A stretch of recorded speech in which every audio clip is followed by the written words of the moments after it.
बिस्मिल्लाहिर्रहमानिर्रहीम। आप सबको अस्सलामु अलैकुम। आज जिस फ्रेगरेंस के बारे में हम बात करेंगे वो एक नीश हाउस की है। हाउस का नाम है रोजेंदो मितोय और फ्रेगरेंस है नंबर 3। ये मैं आप लोगों को इसकी बॉटल दिखा दूं पहले। ये जितनी भी इस रोजेंदो मितोय हाउस की फ्रेगरेंसेज हैं उनकी सब की बॉटल सब की सब ऐसी ही हैं, सेम है। एक्सटर्नल बॉक्सेस भी सेम है, जस्ट उनके बाहर जो नंबर है ना वो डिफरेंट है। जैसे अब ये नंबर 3 है, मैं आपको दिखाता हूँ। ये नंबर 4 है, जिस तरह रोजेंदो मितोय की नंबर 4, ये अगर आप इसको देख सकें तो ये देखें, बॉटल्स बिल्कुल सेम है, जस्ट नंबरिंग में डिफरेंस है। इनकी 1 to 7 तक 7 फ्रेग्रेंसेस हैं। तो आज हम इसका रिव्यू करेंगे। थोड़ा सा पहले मैं आप लोगों को बताता चलूँ, रोजेंदो मितोय जो है ना, ये एक नीश हाउस है। ये एक परफ्यूमर है, बेसिकली खुद परफ्यूमर है। इन्होंने बहुत सारे हाउसेस के लिए बहुत सारे परफ्यूम्स ऑलरेडी बनाए हैं, जिनमें पाको रबान हो गया, कैरोलिना हरेरा हो गया, मतलब इस तरह के हाउसेस के लिए इन्होंने काफ़ी अच्छे अच्छे परफ्यूम बनाए हैं। 212 सेक्सी, पाको रबान के लिए प्योर एक्सेस ब्लैक, तो प्योर एक्सेस नाइट भी एक इन्होंने बनाया है मेरे ख्याल में। तो खैर, ये जितने भी फ्रेग्रेंसेज उन्होंने बनाए, फिर उन्होंने अपना हाउस बनाया अपने ही नाम से, रोजेंदो मितोय के नाम से। तो इनकी फ्रेग्रेंसेज काफ़ी ज़्यादा मतलब ये 7 फ्रेग्रेंसेज हैं, नीश फ्रेग्रेंसेज हैं और अच्छी फ्रेग्रेंसेज हैं। इनका रिव्यू करने का मकसद ये है कि कुछ लोग जो है वो नीश हाउसेस को प्रेफर करते हैं, नीश फ्रेग्रेंसेज लेते हैं, मुख्तलिफ फ्रेग्रेंसेज एक्सप्लोर करते हैं।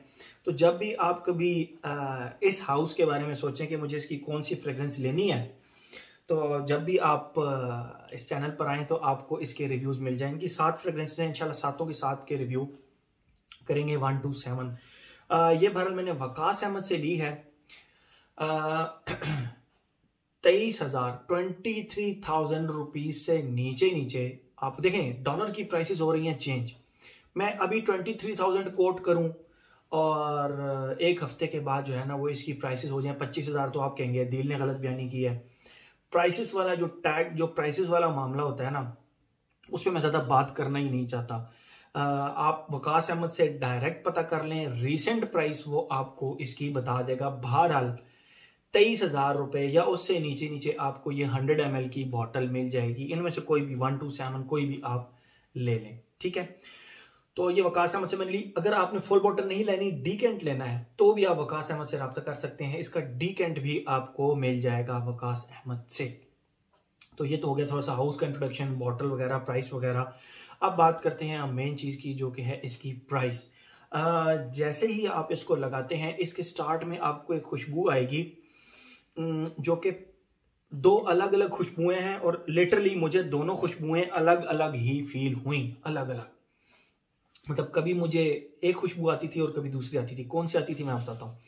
देखें, जो रोज होता है ना, रोज वो जब ड्राई हो जाता है, ड्राई, तो मतलब कई लोग किताब में फूल रखा करते थे किताब के अंदर, तो उससे ये होता था कि वो कुछ ऐसे बाद जब उसको खोलते थे किताब को, तो रोज को जब आप खुशबू करें तो वो ड्राई वुडी स्पाइसी सा हुआ होता है, ठीक है। तो वो जो ड्राई वुडी रोज की एक खुशबू होती है, उसकी खुशबू इसके स्टार्ट में मुझे फील हुई और प्रोमिनेंट फील हुई। प्रोमिनेंट मतलब कोई ज्यादा वो डिफरेंस फील नहीं हुआ, प्रोमिनेंट फील हुई।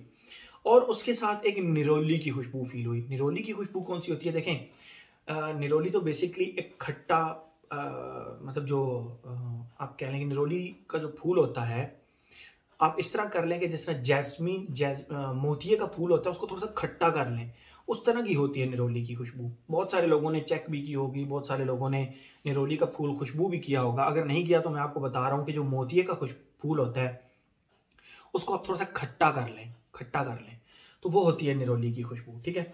तो इसके स्टार्ट में वो खुशबू जो है ड्राइड रोज की प्लस निरोली की खुशबू, ये सेपरेट आती है आपको। कभी आपको रोज की खुशबू आएगी, कभी आपको उस निरोली की खुशबू आएगी, ठीक है। फिर आहिस्ता आहिस्ता क्या होता है कि जो ड्राइड रोज की खुशबू है वो इसको छोड़ना शुरू कर देती है, और सिर्फ निरोली की खुशबू डोमिनेंट रह जाती है। वो जो निरोली की खुशबू है वो इतनी रिफाइंड है कि वो आपको बिल्कुल भी अनॉय नहीं करती, बड़ी ज़बरदस्त किस्म की निरोली की खुशबू है। तो ये हो गया इसका सेकंड फेज। यानी फर्स्ट फेज में आप कह लें कि ड्राइड रोज प्लस निरोली, फिर वो ड्राइड रोज इसको छोड़ देते हैं, सिर्फ निरोली रह जाती है सेकंड फेज के अंदर, टोटल निरोली। आहिस्ता आहिस्ता इसके साथ, निरोली के साथ एक लिपस्टिक की खुशबू अटैच होती है, और निरोली की खुशबू आहिस्ता आहिस्ता गायब होना शुरू हो जाती है। लिपस्टिक की खुशबू मैं आप लोगों को बताते चलूँ, इसमें थोड़ी सी डिफरेंट सी लिपस्टिक की खुशबू है। एक तो जो लेडीज़ कॉस्मेटिक्स की आप लिपस्टिक होती है उस तरह की खुशबू, बट इस लिपस्टिक के साथ थोड़ा सा आप इस तरह कर लें, जिस तरह कभी कभी आपने घर में, अगर आपने घर में कभी ओवन के अंदर मूंगफलियां जो होती हैं वो उनको किया हो, गर्म किया हो, तो जब आप मूंगफलियां ओवन से निकालते हैं तो उसके अंदर से ना एक मूंगफलियों की स्पेशल सी खुशबू आ रही होती है, नटी सी। मैं ये नहीं कह रहा कि इस परफ्यूम के अंदर मूंगफलियों की खुशबू है, लेकिन आपको जस्ट एक आइडिया देने के लिए कह रहा हूं कि जो नट्स की तरह की एक खुशबू आती है ना जब आप मूंगफलियों को ओवन से निकालते हैं, या ताजी जो बनी हुई गर्म मूंगफलियां होती हैं उसके अंदर से एक नट्स की खुशबू आ रही होती है, तो एग्जैक्ट वो लिपस्टिक की खुशबू प्लस नट्स की खुशबू इसके अंदर थर्ड फेज में आ रही होती है। अब वो जो नट्स की खुशबू मैंने आपको बताया वो इसलिए बताया है क्योंकि वो इस लिपस्टिक के साथ अटैच होकर इसको मजीद इलीट बना देती है, इस लिपस्टिक की खुशबू को मजीद वो निखार देती है। तो ये खुशबू फिर बहुत आराम से जो है ना आपको इलीट लगेगी, बहुत ज़्यादा एक्सपेंसिव टाइप लगेगी। एक सिंपल सी लिपस्टिक की खुशबू नहीं लगेगी, एक नटी सी लिपस्टिक की खुशबू लगेगी। मैंने आपको एग्जांपल के तौर पे बताया कि जो मूंगफलियों के अंदर से एक नट्स की सी खुशबू आ रही होती है वो। ओके, ये तो हो गए इसके 3 फेजेस। अब हम बात करते हैं जो हमारा एक पैटर्न बनाया हुआ है, एज, जेंडर, लॉन्जेविटी, प्रोजेक्शन। देखें, मैंने तो इस खुशबू को लगाया और मुझे ये एक परफेक्ट यूनिसेक्स फ्रेग्रेंस होने के साथ साथ मुझे ये ज़्यादा फेमिनिन फ्रेग्रेंस लगी। उसकी रीज़न, जो इसके स्टार्ट का सिर्फ एक फेज है ना रोज एंड निरोली का, वो छोड़ के मैंने आप लोगों को बताया जो इसका सेकंड फेज है निरोली का बहुत ही रिफाइंड है, वहां से इसके थर्ड फेज तक, क्योंकि जो इसका लिपस्टिक और वो नट्स का फेज है वो हल्का सा स्वीट भी है, हल्का सा, तो वहां पे ये टोटल फेमिनिन फ्रेग्रेंस हो जाती है। ठीक है, फर्स्ट फेज को छोड़ के दूसरा और तीसरा फेज इसका टोटल फेमिनिन है। ठीक है, तो फॉर मी ये एक परफेक्ट यूनिसेक्स फ्रेग्रेंस कह सकते हैं, बट फॉर मी ये फेमिनिन साइड पे ज़्यादा लीन करती है। ये ज़्यादा अगर ये फीमेल्स लगाएंगी तो उनको ज़्यादा पसंद आएगी। तो एज, फिर ये कोई भी एज का जो है ना वो पहले एज हम बताते हैं, तो एज में जो है ना किसी भी एज का बंदा इसको लगा सकता है, बट ये एक यूनिसेक्स और फेमिनिन फ्रेग्रेंस है। तो आई वुड रिकमेंड कि अगर तो जेंट्स लगाएं तो वो लगाएं इसको वेरी यंग, मतलब 16 साल से लेकर 30 साल तक, बस इससे ऊपर फिर थोड़ा सा ऑड लगेगी आपके ऊपर। और फीमेल के लिए किसी भी एज ग्रुप की फीमेल इसको लगा सकती हैं, कोई प्रॉब्लम नहीं। एज हो गया। जेंडर में ऑलरेडी आपको पहले बता चुका हूं कि ये एक यूनिसेक्स कह सकते हैं, but leans more toward the feminine side, मतलब लेडीज वाली साइड पे ज्यादा लीन करती है। ठीक है, एज हो गया, जेंडर हो गया। लॉन्जेविटी प्रोजेक्शन, ये फ्रेग्रेंस ने लास्ट किया मिनिमम 8 घंटे, मतलब इस फ्रेग्रेंस ने मिनिमम 8 घंटे लास्ट किया।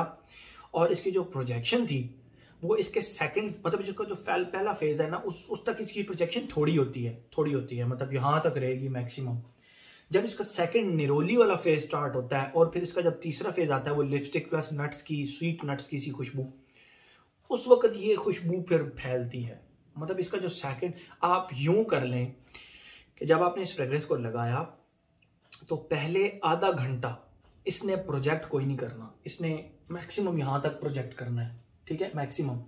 लेकिन उस आधे घंटे के बाद कोई मैजिक होता है इस फ्रेग्रेंस के अंदर, ये फिर लाउडली प्रोजेक्ट करती है। जब निरोली वाला फेज स्टार्ट होता है तो लाउडली प्रोजेक्ट करती है। लॉन्जेविटी मैंने आपको बता दी 8 घंटे मिनिमम और ज़बरदस्त है, बट प्रोजेक्शन इसकी पहला आधा घंटा छोड़ के फिर ये प्रोजेक्ट करना शुरू करती है, बीस्टली प्रोजेक्ट करती है, फिर एक आर्म लेंथ से ज़्यादा ये प्रोजेक्ट करती है। ठीक है, तो अगर लेडीज़ जिनको लाउड फ्रेग्रेंसेस पसंद है तो वो ये लगाएं। जो लेडीज़ ज़रा लाउड फ्रेग्रेंसेस को नहीं पसंद करती तो फिर इसको मत लगाइए, ये प्रोजेक्ट बहुत ज़्यादा करती है।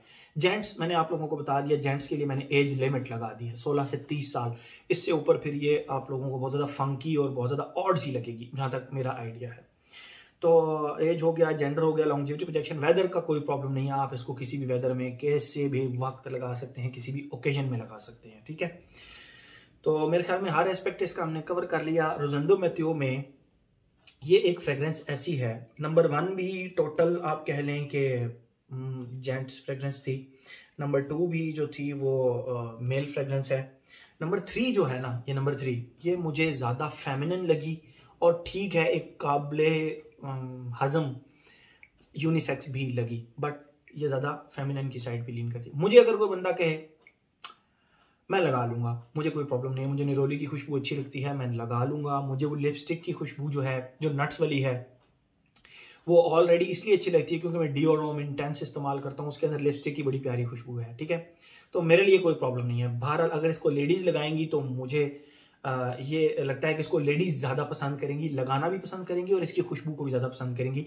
जेंट्स भी इसको पसंद करेंगे, नो प्रॉब्लम, लेकिन यंगस्टर्स तो बाकी ये बेसिकली खुशबू जो है ये लेडीज़ की है।